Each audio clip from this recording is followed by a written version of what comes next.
नीचे से लेकर के ऊपर तक सारे अधिकारी, खासकर जो जेई है, एसडीओ है, एक्शन है, एससी है, चीफ इंजीनियर है, ईआईसी, सबने एक जगह बैठ करके इस बात पे सारा अपने अपने फीडबैक देने का काम किया, अपने विचार साझे किए हैं कि किस तरीके से विभाग में और सुधार किया जा सके, लोगों को अच्छी सेवाएं किस तरीके से हम दे सकें। और हमने ये पहली बार इस कार्यशाला का आयोजन किया है ताकि नीचे से लेकर के ऊपर तक कोई भी जो बाधाएं आती है, कोई दिक्कत परेशानी आती है, उस पर भी विस्तार से चर्चा हो सके और क्या क्या नया किया जा सकता है सुधार के लिए, चाहे वो पीने के पानी की बात हो और चाहे सीवरेज की बात हो। उन सारों पे विस्तार से चर्चा की है। मैं समझता हूं कि इससे हमारे डिपार्टमेंट के कर्मचारी अधिकारियों को लाभ होगा। एक दूसरे का जो ज्ञान है उसका भी आदान प्रदान करने का काम किया है। 3 स्पेशलिस्ट भी इसमें बुलाने का काम किया जो आईआईटी रुड़की से आए। उन्होंने भी अपना अनुभव और अपना मार्गदर्शन हमारे इंजीनियर्स को देने का काम किया है, जिससे आने वाले समय के अंदर और बेहतर तरीके से हमें इस विभाग के अंदर कार्य करते हुए जो माननीय प्रधानमंत्री जी का सपना है, जो एक आह्वान उन्होंने किया हुआ है कि हर घर में नल और नल में स्वच्छ जल, और उसको साकार करने में हमारा डिपार्टमेंट लगा हुआ है। और डिपार्टमेंट के अंदर चाहे वो सीवरेज की बात हो, चाहे शहरों के अंदर कई बारी खासकर बरसात के समय के अंदर जल भराव की बात है, हमने सभी अधिकारियों को इस बात के भी निर्देश दिए कि जो जल भराव है उनको चिन्हित करके उसके आगे की योजना बनाने का काम करें। और इस तरीके की जब कार्यशाला होती है तो सारे बातें उसके अंदर बताई जाती है, सारी की सारी चीजें एक जेई से लेकर के ईआईसी तक सारे बैठ करके जब बात करते हैं तो तमाम तरीके की दिक्कत अड़चने कोई बात होती है उस पर भी बैठ करके एक चर्चा करती है। एक नए तरीके का एक अपनी कार्यशाला मैं इसको कहूंगा। और हम चाहेंगे कि इसको आगे आने वाले समय के अंदर भी जिस तरीके से अभी जिन जिन ऑफिसर्स ने भाग लिया है, हमारे जो जेई एसटीओ एक्शन है, अगली बार दूसरे जो हमारे जो जेई एसटीओ एक्शन है वो भी इस तरीके के कार्यशाला के अंदर भाग लेकर के और हम इसके अंदर अच्छा सुधार करके, और जो जिस तरीके से हमने प्रदेश के लोगों के प्रति संकल्प भी है हमारा और वायदा भी है लोगों से कि हम गुणवत्ता के साथ कार्य होगा और अच्छा कार्य होगा। हम स्वच्छ जल देने का काम भी करेंगे, शहर को साफ सुथरा रखने का काम भी करेंगे, और जिससे सीवरेज की हमारा जो एसटीपी है उसके अंदर भी हम सुधार करके और पानी को रिसाइकलिंग के लिए दोबारा यूज हो, इस तरीके का भी सारी बातों पे चर्चा विस्तार से हुई है। मैं समझता हूँ कि इसका बहुत लाभ हमारे डिपार्टमेंट को मिलेगा जो एक दूसरे से विचार साझा किए हैं।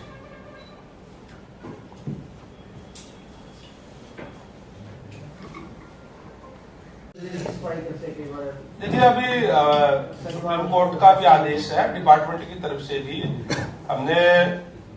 हमारे पास जेटिंग मशीन है, सुपर शक्कर मशीन है, पहले हमारी कम थी, हमने 22 सुपर शक्कर मशीनों के और भी ऑर्डर दिए हैं। हाई पावर परचेज कमेटी के अंदर वो खरीद की गई है और ये सख्ती से कहा हुआ भी है, चाहे हमारे जो ठेकेदार है उनको भी और हमारे अधिकारियों को भी, कि कोई भी मैनुअल तरीके से सिविल सफाई के लिए अंदर नहीं बढ़ेगा। और ये सख्ती के से उसको लागू भी करते हैं। कई बार 1-2 घटनाएं पीछे हुई है और हमने कहा है कि इस बात को हम सुनिश्चित करें कि इस तरीके की घटनाएं ना हो। और इस तरीके की कार्यशाला जब होती है तमाम चीजों के ऊपर चर्चा होती है उसके अंदर। आज की जो 2 दिवसीय कार्यशाला है जिसका आज समापन होगा, अभी चल रही है हमारी कल से, इसमें 16 जेईओ ने भाग लिया है, 16 ही हमारे एसडीओ है अलग अलग सब डिवीजन के, और 16 + 6 22 हमारे एक्शन है, उन्होंने उसमें हिस्सा लिया है। 14 एससी, 6 चीफ इंजीनियर और हमारे EIC साहब भैया जी, ये भी स्वामिस के अंदर रहे और सारी बातों पर विस्तार से चर्चा हुई, जिसमें कहा कि हमने IIT रुड़की से भी 3 एक्सपर्ट बुला करके, जिससे अपने अनुभव भी, अपना मार्गदर्शन भी उन्होंने देने का काम जो किया है। तो इस तमाम चीजों पर जो व्यवस्था उसके अंदर और अच्छा सुधार हो, उसके लिए इस तरीके की कार्यशाला का आयोजन जो है आज किया गया। सर, पानी की वेस्टेज ना हो, आपने कहा था कि स्पेसिफिक एक एक्शन माने जा रहे हैं, तो इसको लेकर भी चर्चा हुई है, क्योंकि जल जीवन के लिए काफी महत्व है, लेकिन उसकी वेस्टेज ऑलरेडी हम एक्ट बनाने जा रहे हैं उसके लिए, और ताकि कोई भी अगर वेस्टेज की बात हो, चाहे कोई बीच में जैसे कट कर लेते हैं, उसके लिए भी, जैसे पहले अब तक कोई एक्ट नहीं था पानी के लिए, पीने के पानी का, हमने अभी एक्ट बनाया है, आने वाले विधानसभा के अंदर उसको पास करके एक्ट हम बनाएंगे। जैसे नहरी पानी के लिए है, बिजली चोरी के लिए जो एक्ट बना हुआ है, जिससे दंड का प्रावधान भी है। तो पानी बहुत जरूरी है, उसका वेस्टेज भी ना हो और उसको कोई बीच में खराब भी ना करे बीच में, क्योंकि पाइप हमारी जाती है उसमें तोड़ देते हैं रास्ते में। तो जो शुरू वाले तो अपना पानी भी दिलाते हैं, सब्जियां भी बो देते हैं, तो लास्ट में जो रहता है उसमें पीने का पानी भी नहीं जा पाता। इस तरीके का ठीक तरीके से लागू करने के लिए हम एक्ट बनाने जा रहे हैं। सर, प्रदेश में जो इलीगल सर्विस स्टेशन चल रहे हैं, उन पर भी कोई एक्शन होगा, क्योंकि पानी की वेस्टेज मांगी कहा जब एक्ट बनेगा तो कोई भी इस तरीके की कोई नहीं कर पाएगा। हमने है प्रोविजन, अभी देखो फाइनली तो तब होगा जब वो उसके अंदर अभी उसका ड्राफ्टिंग की है, अभी भेजा है सीएम साहब को, और बाद में फिर विधानसभा के अंदर जाएगा, वहां जाकर के पास होकर फाइनल बता सकते हैं। उसके अंदर जुर्माने का भी प्रावधान है, उसके अंदर मैं जिस तरीके से पानी वाला होता है, अगर कोई गलत करता है, गलत तरीके से कोई करता है, तो उसको हर तरीके के ऑफेंस माना जाएगा, और उस पर जो भी उसके अंदर जो मापदंड होंगे उसके तहत उनको सजा मिलेगी। ये इस तरह का प्रावधान भी हम करेंगे उसके अंदर। फिलहाल जो डिपार्टमेंट के अंदर कितने एसटीपी वर्किंग हो, कितने का कोई प्रोविजन या पाइपलाइन है? हमारे जो एसटीपी तो है 124 एसटीपी हमारे जो आज वर्किंग के अंदर है, और 2 अंडर कंस्ट्रक्शन भी है, जहां जहां जरूरत होती है। देखिए हमने जो हरियाणा प्रदेश के अंदर जो बड़े गांव हैं उनको भी चिन्हित करने का काम किया है। 10,000 या उससे ऊपर की आबादी जो है, ऐसे हमने 148 गांव चिन्हित किए हैं, जिसमें से हमारे 16 गांवों पे काम जो है शायद कंप्लीट हो गया, 17 का कंप्लीट हो गया है, और लगभग 30 गांव में भी काम चल रहा है हमारा। 17 में हमारा काम कंप्लीट हो गया है, जिसपे हम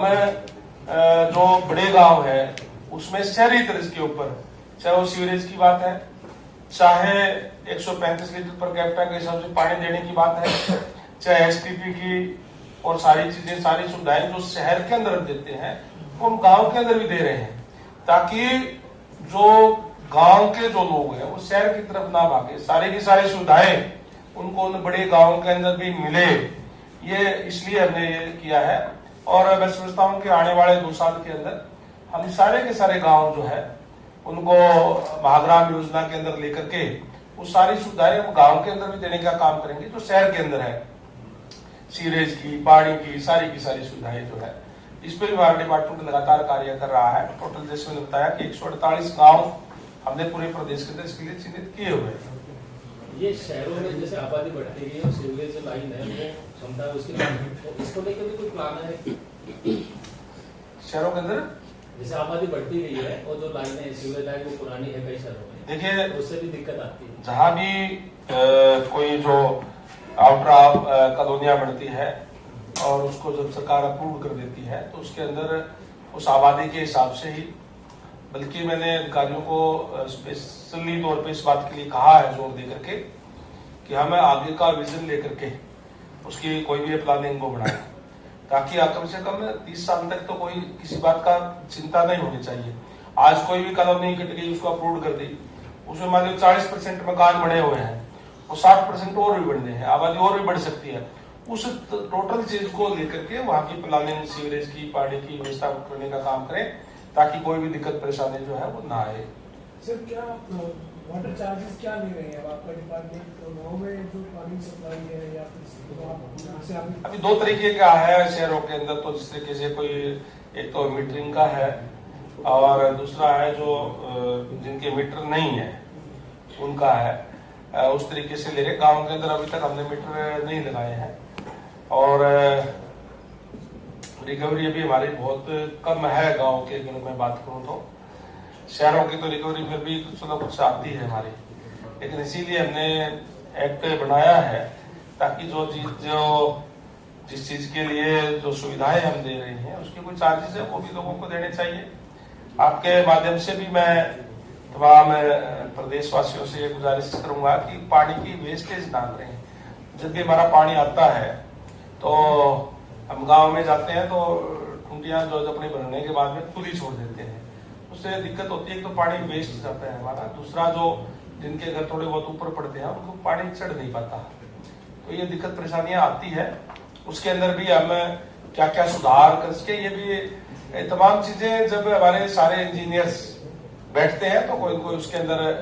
सुझाव भी एक दूसरे के आते हैं, उनको भी आगे का उसके सुंदर सुधार के गुंजाइश जो है वो रहती है। सर एक तो पानी की वेस्टेज की, जैसे गांव में वेस्टेज होता है और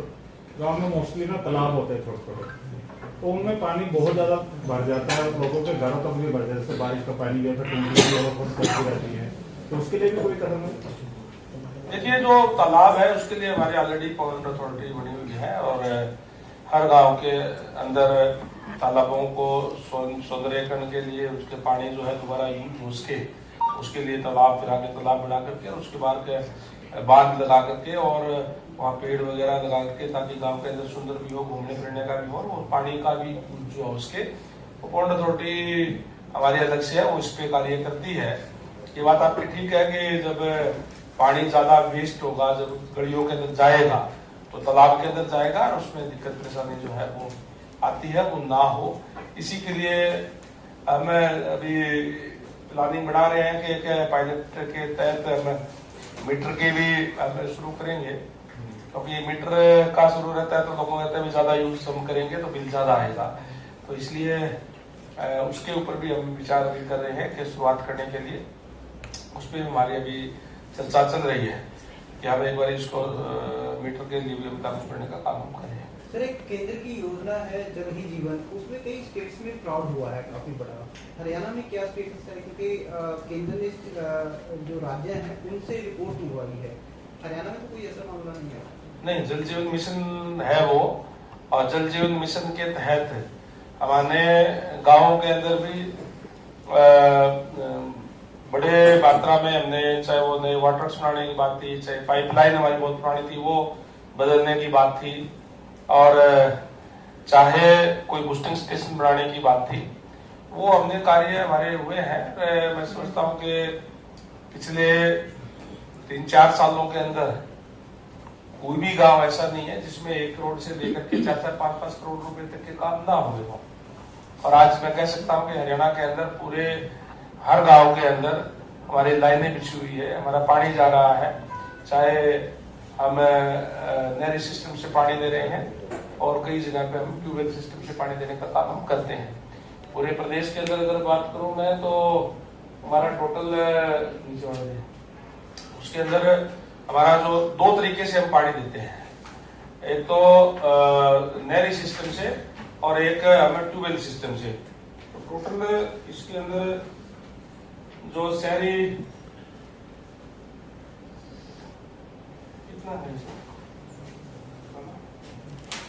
ट्यूबवेल वाला जो हमारा नहरी सिस्टम जो है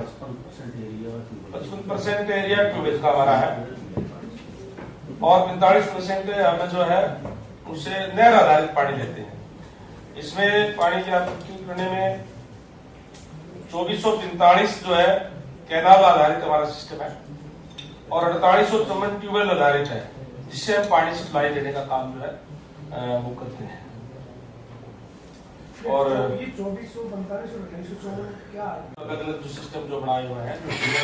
जो हमारे वाटर वर्क्स जो बनाए हुए जल हैं, घर कैसे? हैं? ये जल घर- जो वाटर वर्क्स जल घर हमारे जो है, ये जिससे हम पानी आगे सप्लाई करने का काम करते हैं। Thank you so much.